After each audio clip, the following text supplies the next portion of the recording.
right now I'm filming inside my grandmother's car because it is pouring outside and I only have a digital camera that I could take pictures and video with. I don't have a video camera, but I got some amazing lighting footage, which is pretty cool.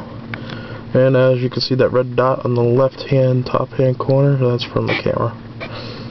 So it is not a UFO and it is not Mars. I'm also very, very sick right now. I got the flu. And I'm outside.